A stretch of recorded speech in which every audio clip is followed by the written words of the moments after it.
Welcome back to What Arty Noobs with General Disturbance. This is a Jaegeru. It's a Jagdpanzer E100. It's located on the eastbourne of Studzianki and it's under the commands of Anders 6. Now, this beast, it has the 128, or this, no, 17 centimeter gun, this one. What am I taking about 128? I'm thinking of an E100. No, this is a 17 centimeter gun with 150 alpha and penetration of 299 millimeters. Now, it does have some weak spots, very little, but well, it's a bit of a beast. And well, it looks to me like Anders 6 is going to take off and head towards the factories. I don't know if it's a factory or a power station actually.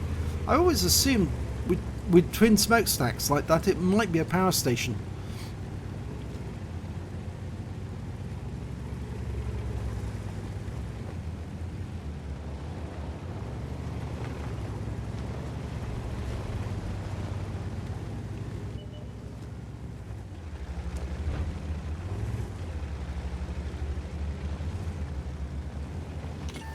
Ooh, it's been spotted. I think it might be that Centurion Action 10 though, off to the north. This is the moment. Oh yeah, Arty 203, that looks like a direct hit. Now the one thing about the Jaegeru is that it does have those side skirts to protect the tracks. But it is still slow and vulnerable to Arty fire. And at this moment everyone seems to be queuing up to use that corridor. And if they just stare at each other down the corridor, they're just going to, well, waste time because some of these tanks are not going to be able to shoot whilst the others are. The best thing to do is take the bull by the horns and force the enemy to do something.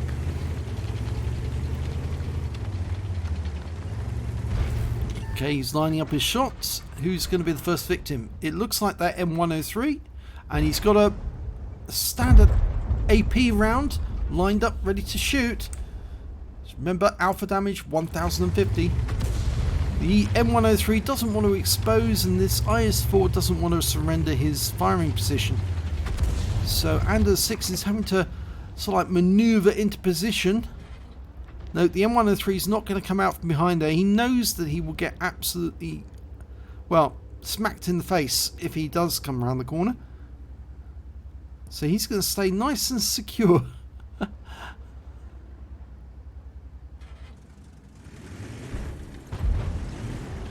Under these circumstances, the best shot would be actually to the north. Got a Leopard prototype over there. And he's just engaged our T-54E1. Bye-bye. That's an ammo rack. 1201 hit points of damage.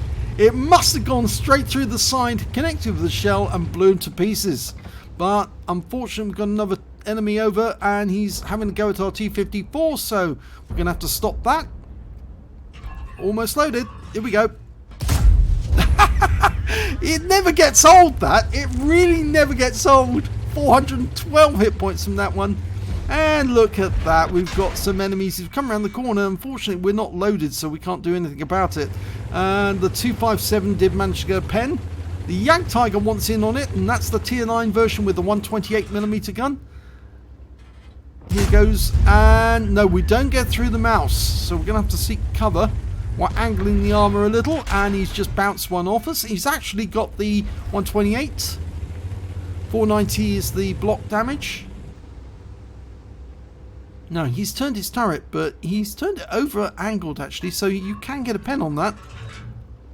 The 257, well, he saw that he didn't have a chance, so he's decided to duck back into cover. And the enemy's not going to come around that corner whilst we're here looking.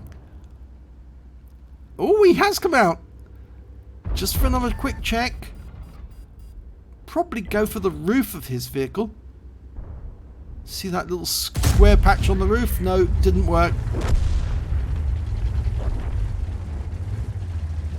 Well, now they know we fired, they might decide to come out. The Object 140 in the meanwhile has managed to get up into the centre area. And whilst we're... oh, we took him around from the 257 there.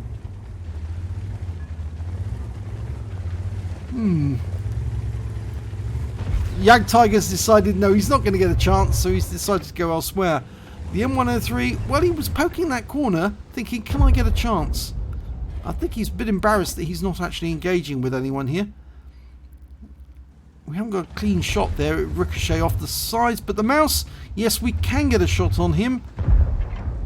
And we do. It's a nice shot there for 1006. And the M103's decided to come out and engage our 140. So now might be the moment to announce our presence and drive into the centre.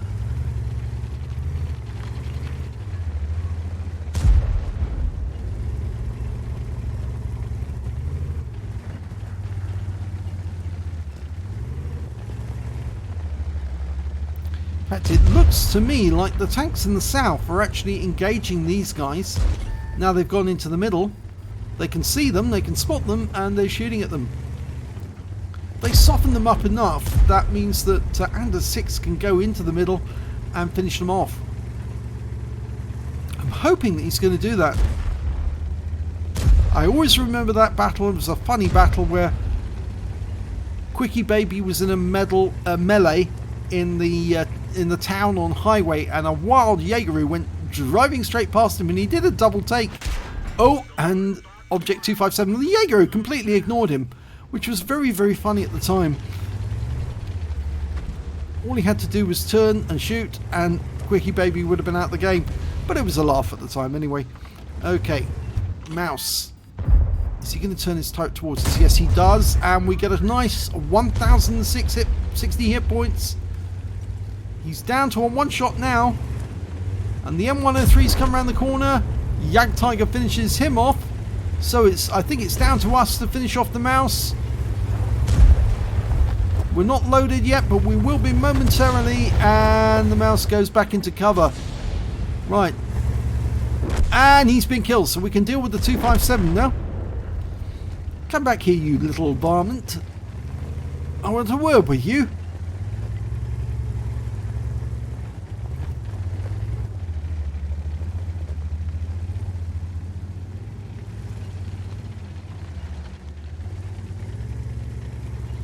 He's trying to encourage that 257 to come out. Take a pot shot.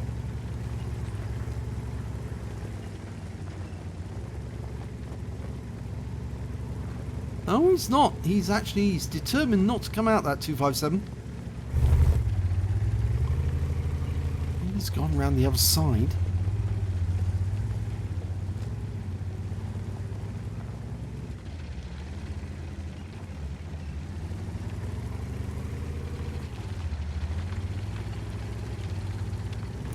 Hello! It's us again.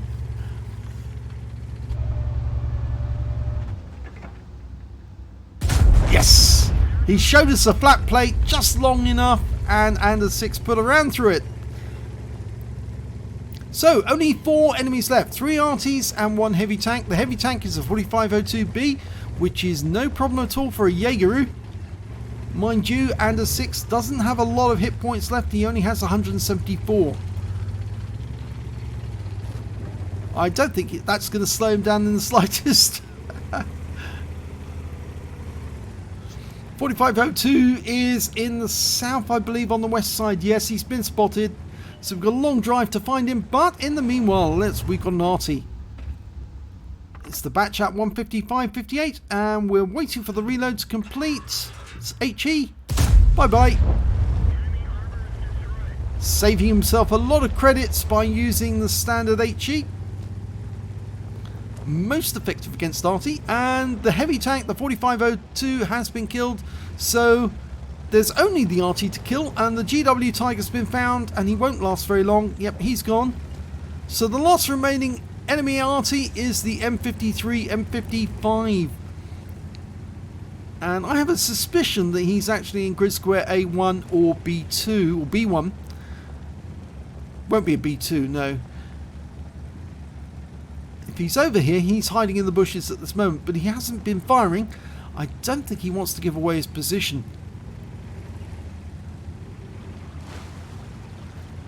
The alternative is if he's in the south and the Emil's about to find him. And that's also a real possibility, but no, I think he's up here. The Emil's given up. Come out, wherever you are. He's going to have to get really close to spot him.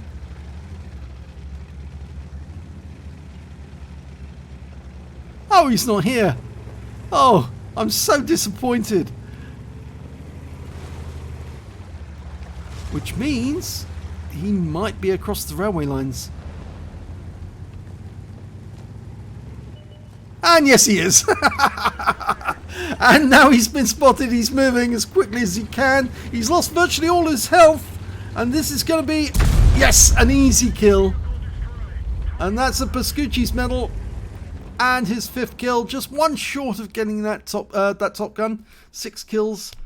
Would have been so nice. Let's have a look at the end of battle stats. It's an ace tanker for Anders 6 in the Jaegeru, the Jagdpanzer E100. He managed to get a demolition expert. He blew one of the enemies apart. Well, of course he did. He blew that Leopard apart by putting a shell right through his side into his ammo rack. And fighter badge, a fire for effect, and a bruiser medal out of the miners. Out of the epic ones, he picked up a Pascucci's medal for killing 2 of the enemy Arty and a a high caliber for dealing the most damage in that game. It was nearly a top gun. Not quite. Let's have a look at team score. Oh, before we go, win 8, 8,228. Very nice indeed. There you go, top of the table damage, 5,881 hit points of damage. The next high scorer was the Object 261 on our team with 3,494, and he picked up a Confederate. Then we've got the highest number of kills. Again, that goes to Anders 6 with 5. The next high scorer only had 2 kills apiece, and when it came to base XP, yes, he's got the top in all 3 columns. 1,164 base experience points, 1,045 to the Object 261, 899 to the Emil 2. He fired only 9 rounds, but he got 9 direct hits, so every shot hit the target, 6 penetrations on them, and 1 splash. Damage of 5,881 hit points, of which 490 were at more than 300 meters. He received 6 hits from the enemy, 3 of them were penetrations, 2 non-penetrations, and 1 hit as a result of splash damage. He blocked damage of 980 hit points in total, spotted 2 enemy vehicles, damaged 6 of the enemy, killed 5 of them, and did 317 hit points of damage assistance. On a free-to-play account, he earned 43,967 credits, got 25,051 for completing the mission, and 4,666 for compensation damage done by allies. Yes, somebody shot a round into him by mistake. 73,684 in total, and after repair, ammunition resupply, he actually had 35,280 credits to take away. He received 5 bonds for the awards, because this was tier 10, and he also earned 1,164 base XP, got 547 completing the mission and events, took away 1,711 altogether. So this was a mission, took place in December last year. Yes, Christmas time, 21st of December. And yes, it's taken that long for me to get around to doing it. I'm sorry. We do have a huge backlog of replays. Over 1,000 replays. We are getting popular in terms of people sending us replays because they know we're one of the few channels that are most likely to do your replay. If you send it off to Jingles or Quickie Baby or any of the others, they probably won't handle it because they get so many requests. But we do look at good ones and we do like to do them if we can. So thanks very much for watching this replay, and if you enjoyed it, please give it a like. Do subscribe to our channel, hit the notification bell, because then you won't miss one of these really good replays when they come up. Thanks for watching.